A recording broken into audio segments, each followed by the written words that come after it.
আসসালামু আলাইকুম।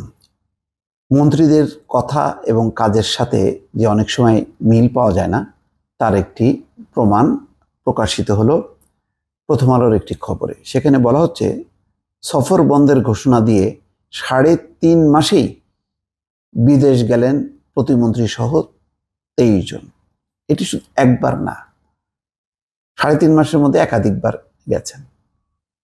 তাহলে এই যে প্রথম দিন দায়িত্ব নিয়ে যে লম্বা লম্বা কথাবার্তা বলা, এটা করা যাবে না, ওটা করা যাবে না, এর আগেও আমরা দেখেছি যে সরকারি বিদেশ সফরের ব্যাপারে প্রজ্ঞাপন জারি হয়েছে, কিন্তু ওই প্রজ্ঞাপনের জায়গায় ঠিকই যার যার যাওয়ার তারা যাচ্ছেন। এমনও কিছু সচিব বিদেশ গেছেন যে তিনি লম্বা সফর করে যেদিন জয়েন করেছেন তারপরের দিন থেকেই তিনি এলপিআরে যাচ্ছেন। অথচ এই সফরের মধ্যে ছিল তার অভিজ্ঞতা বিনিময়, তারপরে নানান প্রজেক্টের উন্নয়ন, অথচ সেগুলি তিনি কিছুই কাজে লাগাতে পারবেন না।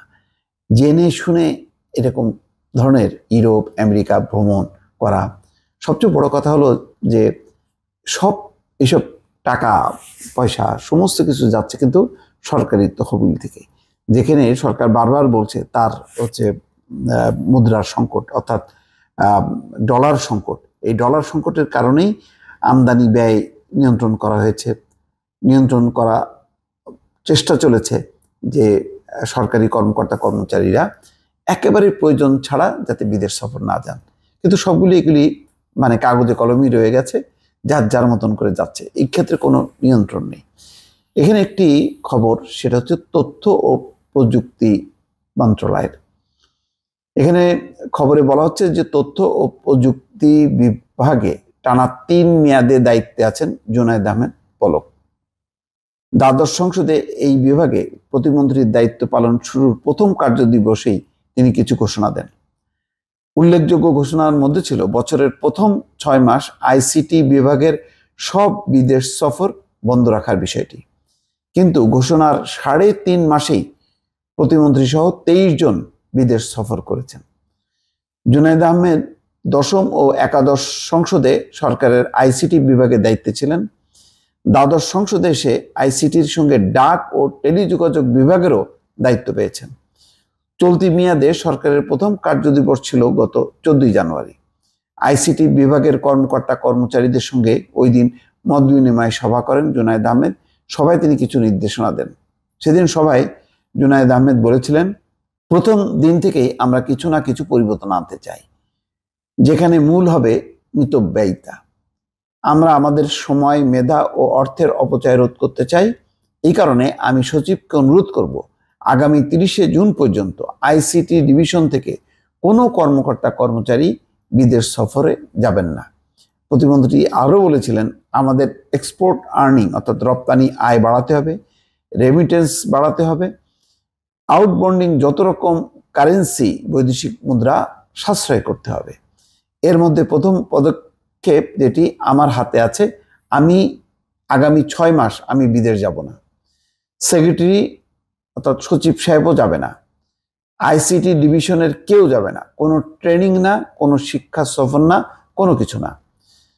প্রতিমন্ত্রীর এমন ঘোষণার পর আইসিটি বিভাগ থেকে বিদেশ সফর সংক্রান্ত ১৫টি সরকারি আদেশ জারি হয়েছে, যেখানে একজনের ডেপুটেশন বাদে আইসিটি বিভাগ ও এর অধীন বিভিন্ন সংস্থা ও প্রকল্পের ২৩ জনের বিদেশ সফরের হিসাব পাওয়া যায়।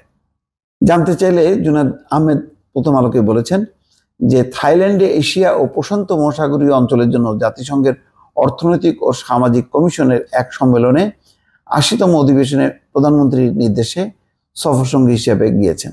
আর অন্যদের বিষয়ে বলেন, সেসব সফর বার্ষিক উন্নয়ন ও প্রকল্পের সঙ্গে জড়িত ছিল। সেখানে না গেলে প্রকল্প বাস্তবায়নে ব্যয় বেড়ে যেত। সেখানে যাওয়া হয়েছে, তবে বিদেশ সফর তিনি নিরুৎসাহিত করছেন। জুনায়েদ আহমেদের ওই সফর ছাড়াও গত ১৬ থেকে ১৮ এপ্রিল সিঙ্গাপুরে যান ওরাকল ক্লাউড ওয়ার্ল্ড ট্যুরে অংশ নিতে। বাংলাদেশ কম্পিউটার কাউন্সিলের enhancing digital government and economy প্রকল্প থেকে তার এই সফরের ব্যয় বহন করা হয়। এছাড়া এপ্রিলেই থাইল্যান্ডেও যান তিনি।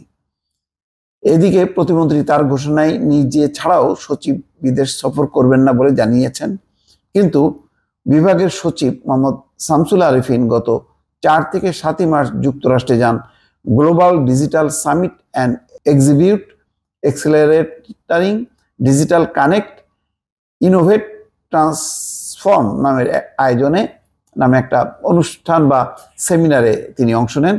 সফরে তার সঙ্গে A2I এর পলিসি অ্যাডভাইজার আনির চৌধুরীও যান। সফরের ব্যয় বহন করে ওয়ার্ল্ড ব্যাংক গ্রুপ। হ্যাঁ, কিন্তু সফর তো হচ্ছে, এখান থেকে ওখান থেকে কে খরচ দিচ্ছে তা না, কিন্তু যেই ঘোষণা, যেই আওয়াজ, সেই আওয়াজ অনুযায়ী কাজ হয়নি। এই জন্য প্রথমে বলছিলাম যে মন্ত্রীরা অনেক কথা বলেন, কিন্তু আসলে কাজের কথার সাথে কাজের বাস্তব মিল নেই। দর্শক ভালো থাকবেন, আল্লাহ হাফেজ।